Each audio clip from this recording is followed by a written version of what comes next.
Tiyyako. Tiyya. لا ما أنا سمسني أنا سمسني سوقي كي برا كفل لسه قراني تيجاكو أنا كسنا قراني لا تركون عندتي أو تيجو ديس سيكا كم نيسا دوغان سينجران أباكي أوجينرا ناسي يعني خلوريلا باتيا أوجينرا أباكي أوجينرا ناسي نمغاري كسيلتي فكاني سدوغان جران أنتو Damsa fidee dhufte fide. Laahisuma naaf dhufeen isa ergin irraa fadde malee damsa fidee dhufee ni tuyyuu ko damsa fidee dhufee manoo maali haadhoo ko maali ijaan itti babaafta akkas maali horii soo fidee dhufeeti kunooti yaa mooti maali tuyyuu gosii qaqqabeera waanuma fedhee tuyyuu ati dhugaadha anumti siifa okkaamamu isa dhugaan jedhan harka naman taane harka maal godhu reega booddee sitti abbaayyaa asofnaa booddee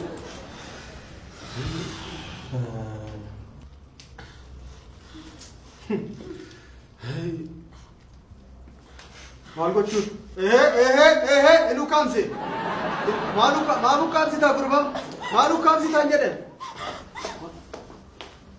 atau jedhaga yaa mootii jedhagaan akka kana salphaatti walii galan seenee dhugaadha mari'ataniitu akkas dubbii furanii nama meeqatu dubbii fura baay'ee ulfaadhaa baay'ee galatoomaa waan ani isin jedhu qabu jedhaga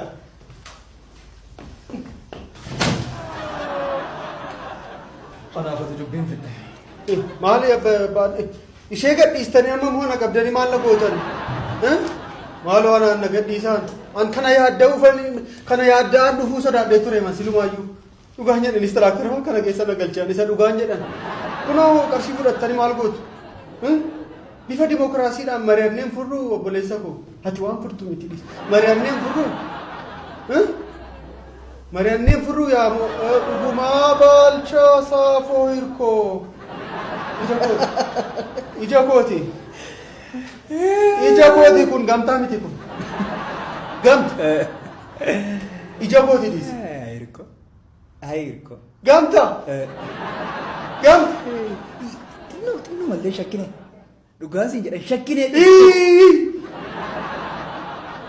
gamta maal ta'e naan jechaa taate ani yoom maraadhe maal fayyadamta gamta akkati maraanneef miti obboleessa koo nan rakkadhe maal naan jetteti guyyaa lama dura maal naan jette maali gamtaa kun rakkadhe dhugaadha utuun yaadannaan dheffatiin dhimma cidhaa kanatti galee mataan naanna'uuf ka'e kun isa dhugaan jedhan halkan hin rafu guyyaa hin rafu gidduutti rafu adee lafanitti hirriban dhabee haadhoo koo maaltu ta'ee jedhu ammoo maaltu ta'e qarshii cidhaa kana eessaa fidan waan tokko dhabe akka gootu eenyu eessa dhaqu lafa baadiyyaalee nan gurgura jennaan gatii baay'ee hin baasu naan jedhan dirqama immoo qarshii immoo dirqama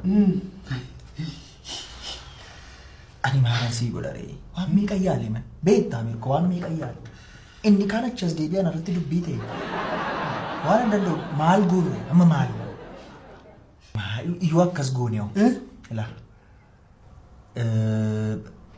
yoo maal goonu dhiisi hirko dhiisi anaaf iyyuu mijatu anatu asallaa deemaan jira kuni asallaadhaare kuni asallaadhaa lafati jirtu anaan asallaa na fiddan immoo asallaatu as dhufe dhaggeeffadhu yoon waan tokko sitti mee akkati waan hundumaa balleessitu beekan ani immoo garaasti jabaachuu dadhabee waan gaarii hojjechuu kooti amma qosaa akkasii dhiisiiti lammata lafan dhaabadheeran dhaabbattu cidha korrattis akka hin hirmaanne qoqqobbii sirra kaayiramu qarshicha kenniiti nan deebisaa fiti soddaa qofan deebisa eenyuuf jedheen kana hunda kan hin godhan dhimma mataa keeti dhaggeeffadhu wanta kana ta'e hundumaa keessa an maaliin fayyadama sii fedheeti malee maaliin boossee ani cidha kanaaf maraachuu kooti ergan du'ee booda cidhi koo ittiin boonyaati haa ta'u rakkoon qabu naa ooltee oolmaa naa ooltee ati furmaata jirattee moo dhufte na bira tiyyaa ukkaamsitee oolmaa naa ooltee ati maaliin godhe ukkaamsuu jedhamaa kun anaanis na ukkaamsitee oolmaa guddaa nu ooltee atan oolmaa jabaa nu ooltee namni oolmaa akkasii naa oolee beeku hin jiruuti gamta dhiisi kan ta'e ta'eera amma koloneelii fan kennaati qarshii kana natti kenna. Maal?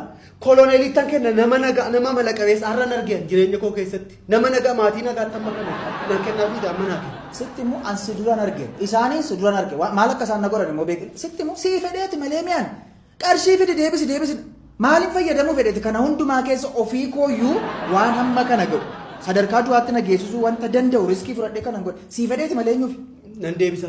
Eenyudhaaf? Koloneelii. Ahaan kana hundumaa dhamee waan tokko sitti nagaamu waan hin godhe kun waan tokko sitti nagaamu. Koloneelii naa wayya cidharra koloneelii naa wayya. Hin gaabbita.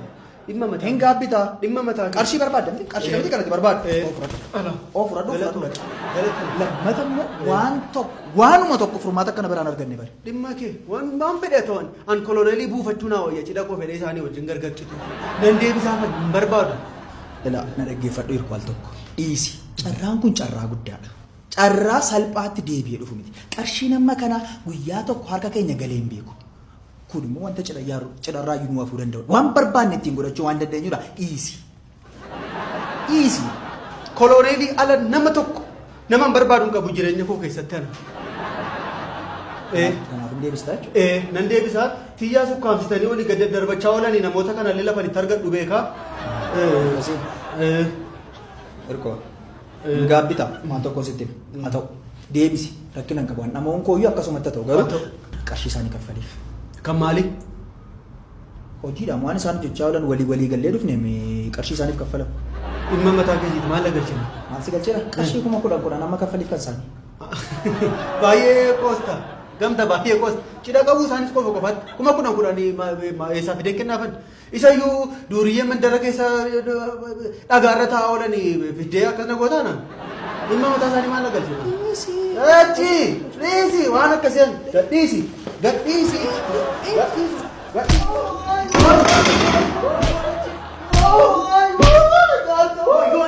Maaloo dhiisi qarshii kennaanii.